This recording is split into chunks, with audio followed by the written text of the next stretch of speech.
नमस्कार, आप देख रहे हैं द न्यूज़ 15 और मैं हूं आपके साथ केशव पांचाल।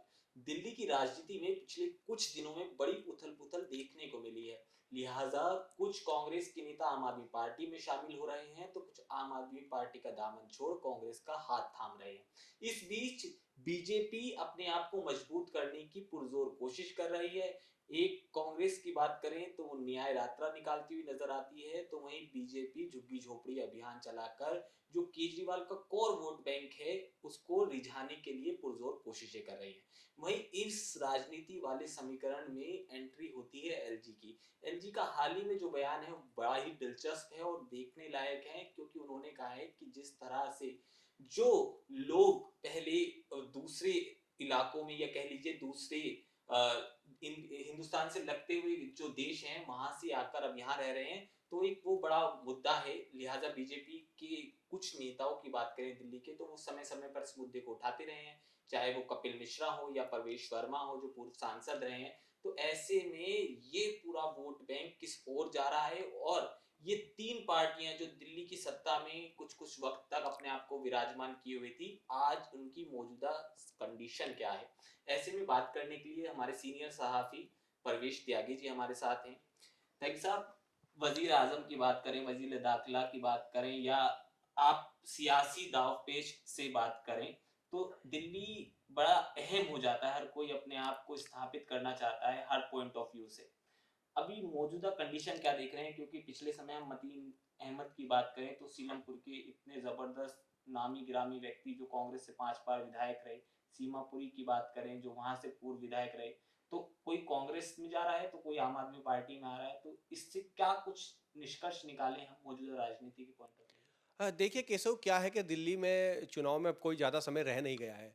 नवंबर का आखिरी एक तरीके से आखिरी पखवाड़ा चल रहा है नवंबर माह का। और दिसंबर और जनवरी, दिसंबर में कहीं ना कहीं चुनाव डिक्लेयर हो जाना है। फरवरी में जाके चुनाव दिल्ली में होने हैं। तो इसी स्थिति में आम आदमी पार्टी हो या कांग्रेस हो, लगातार कोशिशें कर रही है कहीं ना कहीं जनता से कनेक्ट होने की, मतदाता से कनेक्ट होने की। उनका प्रयास है। आप देख रहे हैं कि किस तरीके से आम आदमी पार्टी के तमाम नेता खुद आम आदमी पार्टी के संयोजक दिल्ली के पूर्व मुख्यमंत्री अरविंद केजरीवाल भी गली गली इलाका इलाका घूम रहे हैं। यात्राएं निकाली जा रही हैं, पैदल यात्राएं निकाली जा रही हैं, तमाम तरह का जो एक तरीके का रोड शो हो रहा है। वहीं कांग्रेस ने भी इसकी अपनी अपने मतदाता को कहीं ना कहीं मतदाताओं को रिझाने के लिए, साधने के लिए न्याय यात्रा दिल्ली में शुरू की है। और जो दिल्ली की तमाम 70 की 70 विधानसभा सीटें, उनके बूथों पर जाने का जो प्रण कांग्रेस लेती हुई दिखाई दे रही है। तो कहीं ना कहीं ये पूरा का पूरा जो राजनीति का जो एक तरीके से राजनीति तेज होती दिल्ली में दिखाई दे रही है, वो चुनाव को लेकर ही दिखाई दे रही है। और जब राजनीति तेज होती है या चुनाव का जब समय आता है, तो बहुत सारे नेता ऐसे होते हैं जो उनका पाला बदलने का क्रम भी शुरू होता है। और दिल्ली में वही क्रम पाला बदलने का शुरू होता हुआ दिखाई दे रहा है। जिस तरीके से कांग्रेस के दो पूर्व विधायकों ने, जो एक सीमापुरी से आते हैं धीगान, और दूसरे जो चौधरी मतीन अहमद है वो जो है आपके सीलमपुर से आते हैं। दोनों बड़ा नाम है। जो पूर्व 3 बार के विधायक हैं धीगान भी, जो सीमापुरी के हैं, और दलित वर्ग से आते हैं, एससी कोटे से आते हैं। वो कहीं ना कहीं रिजर्व कैटेगरी के। तो कहीं ना कहीं दलित मतदाताओं को रिझाने का जो कोशिश, जो प्लान, जो इस समय आम आदमी पार्टी दिल्ली में करती हुई दिखाई दे रही है। तो ये जो एंट्री है वो कहीं ना कहीं सीमापुरी के पूर्व विधायक की, वो दलितों में कहीं ना कहीं बड़ी सेंधमारी लगाने की कोशिश, बड़ी सेंध लगाने की कोशिश आम आदमी पार्टी की दिखाई देती है। वहीं मुस्लिमों में भी एक बड़ी सेंध लगाने की कोशिश आम आदमी पार्टी करती हुई दिखाई दे रही है। जिस तरीके से उन्होंने चौधरी मतीन अहमद को पार्टी में लिया, क्योंकि चौधरी मतीन अहमद एक बड़ा नाम है। उनके पुत्र भी बांगर चौहान से जो है पार्षद रहे। अब उनके पुत्र की पत्नी वहाँ से पार्षद है, काउंसलर है दिल्ली नगर निगम में। और वो 5 बार विधायक रहे। हालांकि पिछले 2 चुनाव से वो चुनाव हारे हैं, लेकिन एक जो उनका जो एक रुतबा है क्षेत्र में, उनका जो एक पकड़ है, वो एक मजबूत बताई जाती है। और उसी को देखते हुए कहीं ना कहीं अरविंद केजरीवाल ने खुद उनकी ज्वाइनिंग कराई है। दोनों ही पूर्व विधायकों की ज्वाइनिंग अरविंद केजरीवाल के थ्रू कराई गई है। इसी बीच दो बड़े झटके मिलने के बाद कांग्रेस ने भी कहीं ना कहीं आम आदमी पार्टी को एक झटका देने की कोशिश करती हुई दिखाई दी है, जिसमें पूर्व विधायक जो इशाक इसाक खान है, जो सीलमपुर के ही पूर्व विधायक है, उनको आज कल जो है कांग्रेस ने अपने यहाँ ज्वाइन कराया है। आम आदमी पार्टी छोड़कर इसाक कांग्रेस की तरफ गए हैं। लेकिन जो बड़ा नाम है चौधरी मतीन अहमद, और जो धीगान का जो बड़ा नाम है, ये दोनों बड़े चेहरे हैं कांग्रेस के। और कहीं ना कहीं कांग्रेस को एक बड़ा झटका लगता हुआ दिल्ली में दिखाई दे रहा है। जिस तरीके से आपने कहा कि 11 साल का लगभग सूखा है भारतीय जनता कांग्रेस का, और उससे पहले भारतीय जनता पार्टी की बात करें तो भारतीय जनता पार्टी का तो एक बहुत लंबा सूखा दिल्ली में हो गया है। तो कहीं ना कहीं ये जो चुनाव है बहुत अहम हो जाता है, कांग्रेस के लिहाज से भी बहुत अहम अहम हो जाता है आम आदमी पार्टी के लिहाज से भी, और बहुत ही ज़्यादा अहम हो जाता है भारतीय जनता पार्टी के लिहाज से भी, क्योंकि भारतीय जनता पार्टी केंद्र में लगातार तीसरी बार मोदी देश के प्रधानमंत्री चुने गए हैं साल 2024 के लोकसभा चुनाव में भी, और उसके बावजूद भी वो दिल्ली पर पूरी मेहनत, पूरी लगन, पूरी कोशिशों के बावजूद भी दिल्ली पर कब्जा नहीं हो पा रहा है। और जहां तक घुसपैठ और सुरक्षा को लेकर सवाल खड़ा किया जा रहा है, एलजी की तरफ से, जो सक्सेना की तरफ से सवाल किया गया है, खड़ा किया गया है, तो उसको लेकर कहीं ना कहीं केंद्र सरकार पर एक तरीके से सीधा इसको केंद्र सरकार से कनेक्ट इसलिए किया जा रहा है। इस पर आम आदमी पार्टी कहीं ना कहीं चुटकी लेती हुई भी भारतीय जनता पार्टी पर दिखाई दी है, क्योंकि दिल्ली की जो कानून व्यवस्था है वो गृह मंत्रालय के अधीन आती है, यानी कि अमित शाह के अधीन आती है, जो गृह मंत्री है भारत के। तो क्योंकि पूर्ण राज्य का दर्जा दिल्ली के पास नहीं है, तो ऐसे में कहीं ना कहीं ये मुद्दा, जो ये राग, जो घुसपैठ वाला और पार्कों पर और सड़कों पर अतिक्रमण की बात जो एलजी की तरफ से छेड़ा गया है, इस पर कहीं ना कहीं भारतीय जनता पार्टी को ही, भारतीय जनता पार्टी की केंद्र सरकार को ही कहीं ना कहीं आम आदमी पार्टी और कांग्रेस घेरती हुई दिखाई दे रही है, और खासकर आम आदमी पार्टी इसको मुद्दा बनाती हुई दिखाई दे रही है। केशव, 5 साल पहले हमने जब विधानसभा के चुनाव देखे त्यागी जी, तो दिल्ली ने बहुत कुछ सहा, दिल्ली ने दंगे सहे, दिल्ली ने कोरोना का काल सहा। जब पिछले समय जब चुनाव हुए तो मात्र गिनी चुनी सीटें बीजेपी को मिली, कांग्रेस सिरे से खारिज दिल्ली की जनता ने उसे कर दिया। तो उस समय हमने देखा कि अमित शाह ने खुद बढ़ चढ़कर प्रचार किया, मगर जिस वक्त वो प्रचार कर रहे थे तो उस समय हर दिल्ली के कोने कोने की बात करें तो एक बड़ा तबका एहतजाज करता हुआ हमें दिखाई दे रहा था। मुद्दा था सीए और एनआरसी को लेकर। तो एक बड़ी, कह लीजिए एक बड़ी तादाद में, एक बड़े समाज को आम आदमी पार्टी अपनी तरफ खींचने में कामयाब रही। वहीं बीजेपी ने कुछ सीटें अपने लिए सिक्योर कर ली, और जहां जहां से वो मजबूत स्थिति में थी, क्योंकि आप जिस बात कर रहे हैं चौधरी मतीन अहमद की, तो मतीन अहमद जिस जगह से आते हैं वो एक मुस्लिम तबका है। सीलमपुर से लगता हुआ बाबरपुर की बात करें, सीलमपुर की बात करें, मौजपुर की बात करें, तो एक बड़ा मुस्लिम समाज हमें बड़ी तादाद में दिखता है। चौधरी मतीन अहमद एक सर्कुलर नेता की तरह से देखे जाते हैं। ये मैं आपको बता रहा हूँ क्योंकि उस पॉइंट ऑफ व्यू से मैं देख रहा हूँ, क्योंकि अगर हम पुरानी बात करें 2000 के दौर की, तो एक समय वहां एक मंदिर तोड़ा गया था, मेट्रो का काम उस समय चल रहा था, 2010 की बात है। तो उस समय क्या देखने को मिला कि जब मंदिर तोड़ा तो मात्र एक चौधरी मतीन अहमद ऐसे नेता थे जिन्होंने 3 दिन तक वहां धरना दिया और मंदिर के हक में आवाज उठाई। तो एक मुस्लिम समाज के साथ साथ हिंदू लोग भी उन्हें बड़ा खासा पसंद करते हैं। और जब ये कयास लगाए जा रहे थे लगातार कि चौधरी मतीन अहमद आम आदमी पार्टी में जाएंगे, वो इस तरह से बने क्योंकि उनके बेटा जो हैं उन्हें कांग्रेस ने जिला अध्यक्ष बाबरपुर का बनाया था। जिसके बाद उन्होंने एक फोटो ट्वीट करते हैं, 29 अक्टूबर की ये बात है, और ट्विटर पे प्रोफाइल फोटो लगाते हैं अरविंद केजरीवाल के साथ। और उसके बाद पूरे राजनीतिक समीकरण बदल जाते हैं। वो अपनी वाइफ और खुद के साथ ज्वाइन करते हैं, और उसके बाद ये कयास लगने लग जाते हैं कि अब हमें चौधरी मतीन अहमद भी आम आदमी पार्टी में जाते हुए दिखाई देंगे, और होता भी यही है। मैं आपसे सवाल ये करना चाहता हूं कि धीमान की बात करें या चौधरी मतीन अहमद की बात करें, क्योंकि कांग्रेस को अब तलाशने की जरूरत है। बेशक वो जैसे तैसे कोशिशें कर रही है, क्योंकि जब प्रदेश अध्यक्ष इस्तीफा देके बीजेपी में शामिल होता है, क्योंकि ये कवायद शुरू होती है अरविंदर सिंह लवली से। लवली ने जब विराजमान किया और लोकसभा चुनावों में एक शिकस्त देखने को मिली, लवली भी चाहते थे, क्योंकि अब दिल्ली में बात करें तो हमें उंगलियों पे नेता गिनेंगे, हम कहाँ गिनेंगे। चौधरी मतीन अहमद को हम उंगलियों पे गिनते थे, वो आम आदमी पार्टी में चले गए। अरविंदर सिंह लवली को गिनते थे, वो बीजेपी में चले गए। हारून यूसुफ कहीं दिखाई नहीं देते। शीला दीक्षित के बेटे एक बड़ा नाम संदीप दीक्षित, उनका कहीं जिक्र नहीं है। उसके बाद 2-4 प्रवक्ता बचते हैं, और अध्यक्ष ऐसे हैं जिनको कहीं सुना नहीं, देखा नहीं पुराने लोगों ने। तो ये कांग्रेस में नेताओं का अकाल आपको दिखता है कि पड़ा है? नहीं, जिस तरीके से केशव आप बता रहे हैं, तो कहीं ना कहीं दिल्ली कांग्रेस की अगर बात करते हैं, तो कहीं ना कहीं दिल्ली कांग्रेस के जो तमाम नेता थे वो एक एक करके धीरे धीरे कोई भारतीय जनता पार्टी की तरफ चला गया, कोई आम आदमी पार्टी की तरफ चला गया। जो बड़े चेहरे थे, हारून यूसुफ जरूर अभी कांग्रेस में है, लेकिन हारून यूसुफ खुद लगातार चुनाव दर चुनाव हार रहे हैं। और हारून यूसुफ कल जब इसाक खान की जो ज्वाइनिंग कराई गई देवेंद्र यादव द्वारा, प्रदेश अध्यक्ष द्वारा, तो वहाँ मौजूद भी दिखाई दिए।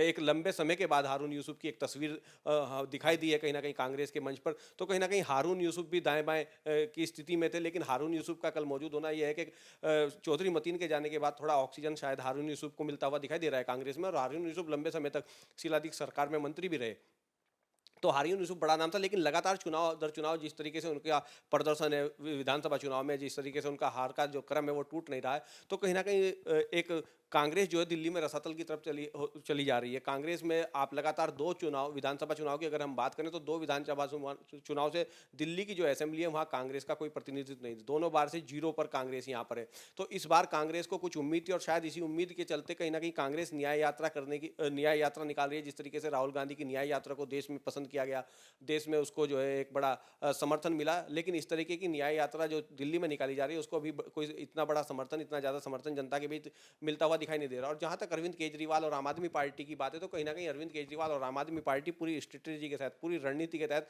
अभी से चुनावी मोड में आ गए हैं। और आम आदमी पार्टी का जिस तरीके से अभी से कैंपेन नजर आने लगा है दिल्ली में, वो इस बात को बताता है कि आम आदमी पार्टी पूरी की पूरी जो है वो चुनाव कैंपेन जिस तरीके से उसका है वो चुनाव मोड में आ चुकी है। और अभी से उसने अपने प्रचार को, और अभी से जहां जहां उनको लग रहा था कि किस इलाके में वो कमजोर है या किस इलाके में उनको डैमेज हो सकता है, तो उसी डैमेज को कंट्रोल करने में अभी से आम आदमी पार्टी जुड़ गई है। इस मामले में कहीं ना कहीं कांग्रेस और भारतीय जनता पार्टी अभी पीछे नजर आ रही है, क्योंकि अभी आप देख रहे हैं कि झारखंड में और महाराष्ट्र में चुनाव चल रहा है। 20 नवंबर को ये चुनाव होना है महाराष्ट्र का और झारखंड का, 23 को नतीजे आने हैं। तो उस सारा जो बीजेपी का जो पूरी की पूरी जो बीजेपी के दिग्गज नेता हैं, बीजेपी की पूरी टीम है या कांग्रेस की पूरी टीम है, वो झारखंड और महाराष्ट्र के चुनाव में लगी है। लेकिन अरविंद केजरीवाल की पार्टी वहाँ चुनाव नहीं लड़ रही, आम आदमी पार्टी। तो ऐसे में अरविंद केजरीवाल ने पूरा फोकस जो है वो दिल्ली पर किया हुआ है।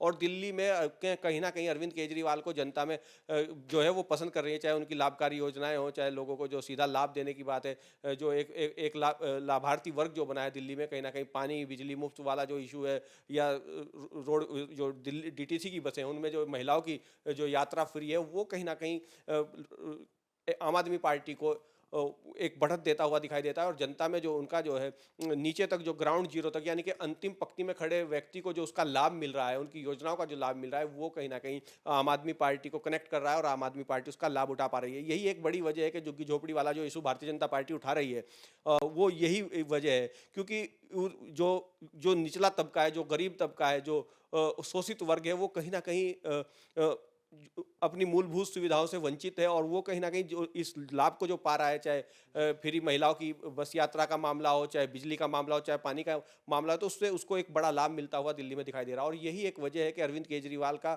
जो क्रेज है दिल्ली में वो बरकरार है, जो ग्राफ है वो बरकरार है। इस बार थोड़ा सा लग रहा है कि जिस तरीके से लोकसभा चुनाव के परिणाम सामने आए हैं, उससे थोड़ा सा डेंट लगने की उम्मीद जैसे एक चुनावी विश्लेषक है या जितने भी जानकार है राजनीति के, वो लगा रहे थे दिल्ली में।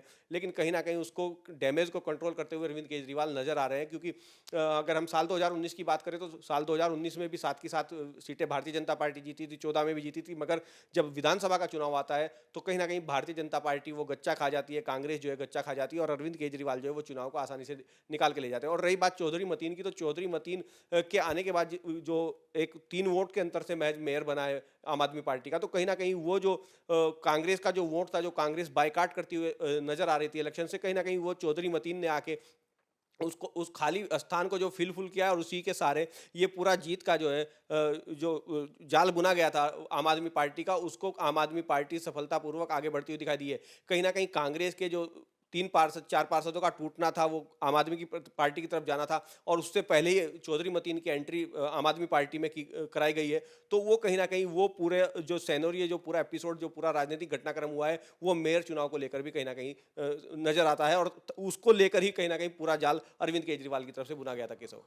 बिल्कुल निश्चित तौर से। और इशाक की कांग्रेस में आने की अटकलें जब ही लग गई थी जब चौधरी मतीन अहमद शामिल हुए आम आदमी पार्टी में। क्योंकि एक ही विधानसभा से, वो कहते हैं वो पुराना डायलॉग त्यागी, आपको याद होगा, एक शेर दो नहीं हो सकते एक जगह से।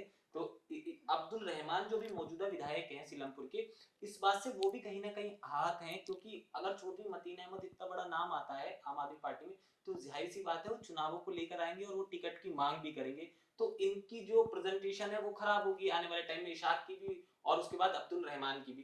खैर, इससे इतर बात करते हैं, क्योंकि दिल्ली में जो बड़ा मुद्दा है प्रवासियों का है। रोहिंग्या और बांग्लादेश के जो आए हुए लोग हैं उनको लेकर जबरदस्त तरह से बीजेपी ने आवाज बुलंद करी। बीजेपी के नेताओं ने हर जमीन में जाकर ये बोला, और प्रवेश वर्मा ने, हम चुनावों में बड़ा मुद्दा बड़ा जबरदस्त तरह से चुनते हैं। और इसके साथ ही हमने सीएनआरसी में एक बड़े तबके को सड़कों पर उतरते हुए देखा। सवाल ये कि क्योंकि लगातार आम आदमी पार्टी एलजी पर आरोप लगाती है कि वो केंद्र सरकार की शह पर काम कर रहे हैं, आपको लगता है कि इस बार भी ये मुद्दा बड़ा जटिल बनेगा और इस मुद्दे में फायदा अमानतुल्लाह खान जैसे लोगों को होगा या कपिल मिश्रा जैसे लोगों को होगा? केशव, जहाँ तक आपने पहली बात जो सीलमपुर के विषय में की, पहले तो मैं उसको क्लियर कर दूं कि सीलमपुर का जो मामला है, आपने देखा था कि साल 2015 का चुनाव इसाक खान जीते थे आम आदमी पार्टी के टिकट पर, लेकिन अगले ही चुनाव में इसाक खान को हटाकर अब्दुल रहमान को आम आदमी पार्टी 2020 के चुनाव में ले आई थी सीलमपुर में। तो यानी कि दो चुनाव में दोनों बार प्रत्याशी आम आदमी पार्टी ने वहाँ बदला है। जीती चुनाव में सीट जो 15 में भी थी और 20 में भी थी, लेकिन कहीं ना कहीं प्रत्याशी उसको बदलना पड़ा है। और कांग्रेस का लगातार जो वहाँ चुनाव लड़ रहे थे वो चौधरी मतीन अहमद ही लड़ रहे थे। तो चौधरी मतीन अहमद का कहीं ना कहीं एक बड़ा वहाँ पर कद है, कहीं ना कहीं लोगों में एक स्वीकार्यता है। और ये बात काउंसलर के चुनाव में भी नजर आई कि लगातार पहले उनका बेटा और फिर अब उनके बेटे की पत्नी, हाँ हाँ, गुप्ता चौधरी दोनों चुनाव जीते हैं। तो कहीं ना कहीं बांगर चौहान की सीट से जो उनका जीत हुई है, तो कहीं ना कहीं चौधरी मतीन का वहाँ एक अपना बैकग्राउंड मजबूत है। कहीं ना कहीं लोगों में उनकी कनेक्टिविटी आज भी दिखाई पड़ती है। तो वो कनेक्टिविटी को देखते हुए ही कहीं ना कहीं, और मेयर के चुनाव को देखते हुए, ये सारा जो है कनेक्शन जोड़ा गया है, ये सियासी घटनाक्रम पूरा दिखाई देता है। तो हो सकता है कि इस बार कहीं ना कहीं जब चौधरी मतीन को पार्टी में अरविंद केजरीवाल लाए हैं, तो कहीं ना कहीं उनको टिकट की भी बात हुई है।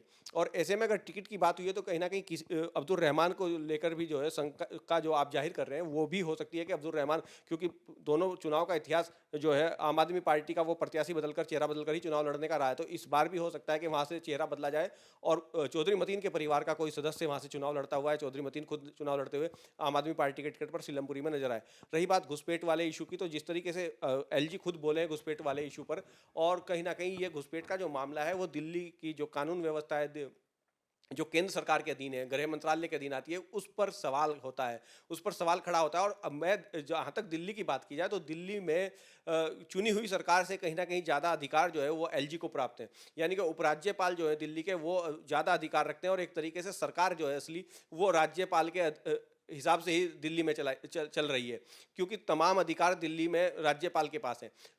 तो ऐसे ऐसे में कहीं ना कहीं राज्यपाल का इस तरीके का मुद्दा उठाना, तो इस मुद्दे को पहले से ही, जैसे आपने कहा कि भारतीय जनता पार्टी पहले से उठाती रही है, लेकिन बात ये आ जाती है, सवाल ये आ जाता है कि पिछले 10 साल से, 10.5 साल से केंद्र में लगातार मोदी जी की सरकार है। अमित शाह पिछले 5.5 साल से, 5 साल से गृह मंत्री है, 5.5 साल हो गए देश के गृह मंत्री। और उसके बावजूद भी अगर घुसपैठ बढ़ रहा है, घुसपैठी अतिक्रमण कर रहे हैं और इस तरह की बात आ रही है सामने, इस तरह के मामले सामने है, तो अभी तक गृह मंत्रालय क्या कर रहा था? और गृह मंत्रालय और भारतीय जनता पार्टी, जिसकी केंद्र में खुद सरकार है, जिसके अधीन पूरा पुलिस और पूरी पैरामिलिट्री फोर्सेज है, तमाम जो कानून व्यवस्था है वो उसी के अधीन आती है। तो ऐसे में अगर इस तरीके का कोई सवाल चुनाव से पहले खड़ा किया जाता है एलजी की तरफ से, तो इस पर भी निश्चित रूप से कहीं ना कहीं राजनीतिक लोग, जो जानकार लोग हैं राजनीति के, वो विश्लेषण करते हुए दिखाई देंगे। और इस मुद्दे को कहीं ना कहीं गरमाने की कोशिश हो रही है। तो ये भी एक चुनाव का, क्योंकि एक बड़ा मुद्दा है, चुनाव में भारतीय जनता पार्टी पहले से उठा रही है। और तो ये कहीं ना कहीं नैरेटिव सेट करने की भी कोशिश मुझे दिखाई देती है कि चुनाव से पहले घुसपैठ का मुद्दा भी दिल्ली में एक बड़ा मुद्दा होगा। जिस तरीके से झारखंड में अभी चुनाव में भारतीय जनता पार्टी ने घुसपैठ के मुद्दे को एक बड़ा मुद्दा बनाया, इसी तरीके से झारखंड के बाद अब दिल्ली में भी घुसपैठ भारतीय जनता पार्टी के एजेंडे में उनका एक बड़ा मुद्दा होगा। त्यागी जी, एक आखिरी सवाल, दिल्ली के जब जब हम लोग चुनाव देखे, एक अन्ना आंदोलन से हमने पूरी सियासत पलटती हुई देखी, और बड़े बड़े सूरमा जो अपनी मतलब एक कह लीजिए दिल्ली की रहनुमाई करते थे, उनको दरकिनार करते दिल्ली वालों ने किया। सवाल ये उठता है कि दिल्ली में जो पिछले एक लंबे अरसे से चल रहा है, वो फ्री की रेबड़ी वाला कॉन्सेप्ट जबरदस्त तरह से दिल्ली वासी मतलब उस पर भरोसा भी कर रहे हैं और विजयी बना के पार्टी को आगे बढ़ाते हुए दिख भी रहे हैं। अब फिर दोबारा से वही वाला कॉन्सेप्ट हमें देखने को मिलेगा। वही बीजेपी का ये दावा है कि, क्योंकि लगातार हम दिल्ली बीजेपी का ट्विटर हैंडल देखें तो वो दिखाती है कि बिल जिस तरह से आम आदमी पार्टी बताती है कि 0 रुपए के हमने कर दिए, ऐसा कुछ नहीं है। बिल अभी भी आ रहे हैं। मैंने तिमारपुर खुद कवर करा और मैंने देखा कि वहां पर 3-3, 4-4 हजार रुपए के लोगों के बिल हैं। और जिस जो जो मॉडल वो विदेश वाला अपने प्रेस कॉन्फ्रेंस में कहते हैं, ऐसा अभी भी नहीं है। मतलब आप मतलब झुग्गियों से गुजरेंगे तो सुगंधित महक आपकी नाकों में चढ़ेगी। तो मेरा इतना सा मानना ये है कि जो एक कोर वोट बैंक है आम आदमी पार्टी का, इन चुनावों में वो आपको किसकी ओर जाता दिखेगा? क्या, और एक छोटी सी लाइन और जोड़ रहा हूं मैं, और जो नारे हम इन चुनावों में देख रहे हैं, उपचुनावों की बात करें, उत्तर प्रदेश में देख रहे हैं, झारखंड में देख रहे हैं, महाराष्ट्र में देख रहे हैं, जैसे उत्तर प्रदेश में इन नारों का फायदा बीजेपी को मिलता दिख रहा है सर्वे के अकॉर्डिंग, वहीं महाराष्ट्र में बीजेपी इन नारों से पिछड़ती हुई दिख रही है। दिल्ली में क्या कुछ ये नारे लगेंगे? लगेंगे तो इनके निष्कर्ष क्या निकलेंगे? देखिए केशव, नारे तो पहले भी दिल्ली में लगते रहे और इस तरीके के नारे दिल्ली में लगे हैं कि उनको यहाँ पर चर्चा नहीं की जा सकती उनकी। तो नारे तो लगते रहे और भारतीय जनता पार्टी का जो कोर एजेंडा है कहीं ना कहीं जो है, भारतीय जनता पार्टी हिंदुत्व के ही मुद्दे पर पुनः चुनाव लड़ती है। पूरा कैंपेन, चाहे लोकसभा का चुनाव हो या राज्यों के विधानसभा का चुनाव हो, उसका जो कैंपेन है वो कहीं ना कहीं हिंदुत्व उसका पूरा का पूरा हिंदुत्व को लेकर कैंपेन रहता है, एजेंडा रहता है। और बड़ी बात यह है केशव कि दिल्ली की जहाँ अगर हम बात करें तो अरविंद केजरीवाल जो है एक बड़ा चेहरा है। और दिल्ली में भारतीय जनता पार्टी हो या कांग्रेस पार्टी हो, दोनों पार्टियों के पास अरविंद केजरीवाल की बराबर का कोई चेहरा नहीं है। अभी आतिशी दिल्ली की मुख्यमंत्री हैं, लेकिन दिल्ली की मुख्यमंत्री बनाई गई हैं, लेकिन उससे पहले एक नैरेटिव आम आदमी पार्टी सेट कर चुकी है कि अरविंद केजरीवाल दिल्ली का के बेटे हैं, दिल्ली का बेटा है अरविंद केजरीवाल। और अगले जो जनता जब चुनाव होगा, जनता जब चुन के आएगी तो अरविंद केजरीवाल ही दिल्ली के मुख्यमंत्री बनेंगे। भले ही आतिशी को कुछ समय के लिए मुख्यमंत्री बनाया गया है, जो भी ये आपका जो कार्यकाल है 90 दिन 100 दिन के आसपास का जो समय है, इस समय के लिए भले ही आतिशी को मुख्यमंत्री बनाया गया है, जो समय बचा है सरकार का, लेकिन कहीं ना कहीं वो पहले ही आम आदमी पार्टी इसको अपना एजेंडे को सेट कर चुकी है कि अरविंद केजरीवाल ही फिर से दिल्ली के मुख्यमंत्री होंगे। लेकिन इस बार वो, क्योंकि उन पर जिस तरीके के शराब घोटाले के आरोप लगे हैं, तमाम आरोप लगे हैं और वो जेल उनको जाना पड़ा है, जेल में रहे, तो उस दाग को धोने के लिए कहीं ना कहीं आम आदमी पार्टी ये काम करती हुई नजर आई है। और फिर से अरविंद केजरीवाल के चेहरे पर ही दिल्ली में पूरा चुनाव लड़ा जाएगा, पूरा कैंपेन उनके चेहरे पर होगा। तो वो एक बड़ा चेहरा है निश्चित रूप से, और उनके बराबर का चेहरा भारतीय जनता पार्टी या कांग्रेस हो किसी के पास नहीं है। तो ऐसे में अरविंद केजरीवाल फिर से जनता से चुन के अगर आते हैं तो अगला मुख्यमंत्री अरविंद केजरीवाल को ही दिल्ली में बनना है, ये तो तय है। ये आम आदमी पार्टी बिल्कुल क्लियर कर चुकी। तो ऐसे में बड़ा सवाल ये है, देखने वाली बात ये है कि अरविंद केजरीवाल के मुकाबले पर भारतीय जनता पार्टी अपना कौन सा ऐसा चेहरा लेकर आती है जो अरविंद केजरीवाल के चेहरे को मात दे सके, अरविंद केजरीवाल को मात दे सके। या कांग्रेस के पास ऐसा कौन सा चेहरा हो सकता है जो अरविंद केजरीवाल से ज़्यादा स्वीकार्यता जनता की, दिल्ली की जनता में जिसकी स्वीकार्यता हो। तो ये बड़ा सवाल दोनों पार्टियों के लिए है जो विपक्ष में है, चाहे भारतीय जनता पार्टी हो चाहे कांग्रेस हो, कि अरविंद केजरीवाल का मुकाबला करने के लिए भारतीय जनता पार्टी और कांग्रेस के पास स्थानीय स्तर पर अभी कोई चेहरा नहीं। आपने देखा कि पिछली बार किरण बेदी को मैदान में उतारा गया था, उससे पहले डॉक्टर हर्षवर्धन सिंह को चेहरा बनाकर भारतीय जनता पार्टी ने मैदान में उतारा था, लेकिन दोनों ही बार कहीं ना कहीं बम्पर जो है प्रचंड बहुमत एक तरीके से आम आदमी पार्टी को मिला अरविंद केजरीवाल के चेहरे के। तो ना किरण बेदी मुकाबला कर पाई, ना डॉक्टर हर्षवर्धन मुकाबला कर पाए। और दिल्ली में अगर आप भारतीय जनता पार्टी हो या कांग्रेस हो, दोनों के पास ही ऐसे नेताओं की कमी दिखाई देती है। वो सुषमा स्वराज पूर्व में या विजय मल्होत्रा का रहा हो, चेहरा रहा हो, वो चेहरा, या शीला दीक्षित का कांग्रेस में रहा हो, वो ऐसे चेहरे अब भारतीय जनता पार्टी के पास दिखाई नहीं देते जो फिलहाल में अरविंद केजरीवाल को मात दे सके या उनका मुकाबला कर सके। जिस तरीके की अरविंद केजरीवाल की लोकप्रियता है वो कहीं ना कहीं आम आदमी पार्टी की ताकत है। और दिल्ली में तो खास तौर से जिस तरीके से उन्होंने अभी तक उनका जो एक लाभार्थी वर्ग के साथ साथ जिस तरीके का वो कास्ट कॉम्बिनेशन बनाते आ रहे हैं, क्योंकि आतिशी की अगर हम बात करें, आतिशी SC वर्ग से आती हैं, तो जिस तरीके से SC वर्ग की एक महिला को उन्होंने मुख्यमंत्री बनाया, तो महिला के साथ साथ उन्होंने SC वर्ग को भी कनेक्ट किया और महिला को भी कनेक्ट किया।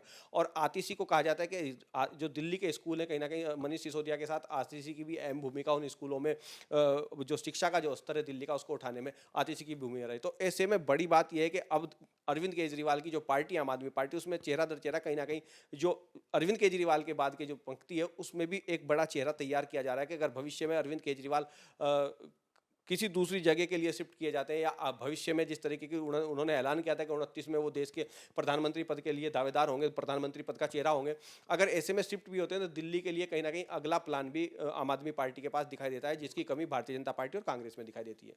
त्यागी जी, आप तो बड़े संजीदा और गंभीर किस्म वाले इंसान है। बेशक पश्चिमी यूपी से आते हैं, मगर आप तो दिल्ली की सड़कों को बड़ा खंगाला है। आपका एक मतलब ऑनेस्टली रिव्यू लेना चाहें कि आपको लगता है जो कुछ हमें टीवी पे दिखता है सड़कों की भी वही हालत है, उतना डेवलप है दिल्ली जितनी होनी चाहिए, जितना दावा आम आदमी पार्टी देखो, का है? सड़कों के मामले में अगर आप देखेंगे, जो इलाके हैं, जो मेन सड़कें हैं दिल्ली की, जो महानगर की मेन सड़कें हैं दिल्ली की, उनको अगर छोड़ दें और हम इलाकों की सड़कों पर जाएं, अगर जो क्षेत्रों में अंदर जाएं, तो कहीं ना कहीं दिल्ली की जो सड़कें हैं वो इतनी बेहतर नहीं है जितनी होनी चाहिए थी दिल्ली में। लेकिन कहीं ना कहीं इसके पीछे आम आदमी पार्टी का जो तर्क है, आम आदमी पार्टी कहती है कि जिस तरीके से LG उनके प्रस्तावों को फंसा के रखते हैं, काम नहीं करने दे रहे हैं, और एक तरीके से सरकार पर जो है LG की तानाशाही है, हिटलरशाही है, केंद्र सरकार का दबाव LG पर है और LG का दबाव कहीं ना कहीं राज्य सरकार पर है। तो पूर्ण राज्य ना होना दिल्ली का एक बड़ा इशू है, और पूर्ण राज्य के नाम पर कहीं ना कहीं अरविंद केजरीवाल राजनीति भी करते हुए दिखाई दिए। तो उन्होंने एक बार मांग की थी कि हम पूर्ण राज्य का दर्जा दिल्ली चाहिए। उन्होंने हर बार वो मांग करते रहे कि पुलिस और पूर्ण राज्य का दर्जा अगर उनको मिल जाए तो वो देश की राजनीति की तस्वीर बदल देंगे। तो कहीं ना कहीं ये एक बड़ी वजह है कि वो जो LG के साथ दिल्ली सरकार की खींचतान दिखाई देती है, तो वो भी एक बड़ी वजह है। और कहीं ना कहीं इसकी जद में भी पूरी की पूरी पॉलिटिक्स है, राजनीति है। लेकिन स्कूलों के मामले में कहीं ना कहीं स्कूलों के मामले में जो आम आदमी पार्टी का है, लोग उस पर चर्चा करते हैं। सड़कों के मामले में जरूर कहीं ना कहीं मैं भी जो घूमा हूँ देखा हूँ तो दिक्कतें हैं सड़कों के मामले में। लेकिन उनका कहना यह है कि जिस तरीके से एमसीडी के चुनाव में अभी तक भारतीय जनता पार्टी का कब्जा था, और अभी एक साल ही उन्हीं को हुआ है, एक साल के बाद ही उनके बाद एमसीडी में आए, और जिस तरीके का हालात आपने एमसीडी में भी देखे कि चुनाव को लेकर कितनी बार चुनाव टला है और किस तरीके का माहौल चुनाव के दौरान बना है, तो वो सब कहीं ना कहीं, क्योंकि अरविंद केजरीवाल के पास एक थिंक टैंक है, एक मजबूत थिंक टैंक है, तो वो हर चीज़ पर सर्वे बहुत तेजी के साथ करा लेते हैं, चीज़ों को समझ लेते हैं। और दिल्ली पर एक तरीके से उन्होंने आम आदमी पार्टी का एक मजबूत जो संगठन है, मजबूत जो समर्थक है, वो खड़ा है। तो वो अभी कांग्रेस में और भारतीय जनता पार्टी में वो दिखाई नहीं देता है। ये थोड़ा सा समझने की बात है। और जिस तरीके का जिस तरीके का मैंडेट या जिस तरीके का समर्थन भारतीय जनता पार्टी को लोकसभा के चुनाव में मिल जाता है दिल्ली में, वो विधानसभा में नहीं मिल पाता। इसका नुकसान दिल्ली वालों को ये सीधे सीधे दिखा जाता है। नहीं, जिस तरीके का खींचतान है, जिस तरीके की खींचतान एलजी और उस सरकार के बीच होती है, तो इसका सीधा सीधा कहीं ना कहीं नुकसान दिल्ली वालों को है, इसमें कोई दो राय नहीं है। क्योंकि दिल्ली की सड़कों की स्थिति अच्छी नहीं है, लेकिन कहीं ना कहीं स्कूलों में जो सुधार का काम हो रहा है, हो सकता है कि बच्चों के बेहतर भविष्य के लिए जनता, और जिस तरीके का लाभार्थी वर्ग तैयार किया है आम आदमी पार्टी ने, महिला आधी आबादी महिलाओं को कहा जाता है, फिर बिजली पानी, तो कहीं ना कहीं जो परिवार का 8 से 10 हज़ार रुपये महीने में जिस परिवार का बच जाता हो, एक मिडिल परिवार या लोअर मिडिल परिवार का, तो वो कहीं ना कहीं उस लाभ की तरफ देखता है कि डायरेक्ट तो सरकार से कोई बेनिफिट नहीं होता है, डायरेक्ट सरकारों की, लेकिन इस योजनाओं के थ्रू जो बेनिफिट्स हो रहे हैं उस वर्ग को, तो वो उनके लिए बड़ा है। क्योंकि दिल्ली में अगर आप जाएंगे तो दिल्ली भी दो तरह की दिल्ली है। एक तरफ वो दिल्ली दिखाई देगी आपको जो धन्ना सेठों की दिल्ली है, जो बड़े लोगों की दिल्ली है, जिसमें वीआईपी लोग रहते हैं, जो वीआईपी मूवमेंट दिखता है। और एक दूसरी दिल्ली दिखाई देगी जिसमें, जैसे आपने जिक्र किया कि झुग्गी झोपड़ी, गरीब और शोषित वंचित परिवार, बाहर से आए हुए लोग, आपको देखना है कि पूरा इलाका, एक पूरा बिहार का पूर्वांचल और बिहार की झलक दिल्ली में दिखाई देती है। तो वो सारी चीज़ें हैं दिल्ली। तो कहीं ना कहीं जो उस तरीके के लोग हैं जो बाहर से नौकरी करने के लिए आए हुए हैं या दिल्ली में बसना चाहते हैं, दिल्ली में रहकर काम कर रहे हैं, और उनकी माली हालत इस तरीके की नहीं है कि वो बिजली पानी और ये सारी चीज़ें, या महिलाओं की जो फ्री यात्रा वाला है उसको अफोर्ड कर सके, तो ऐसे में वो लाभ जो उनको मिल रहा है, वो लाभ कहीं ना कहीं अरविंद केजरीवाल को चुनाव में लाभ दे रहा है।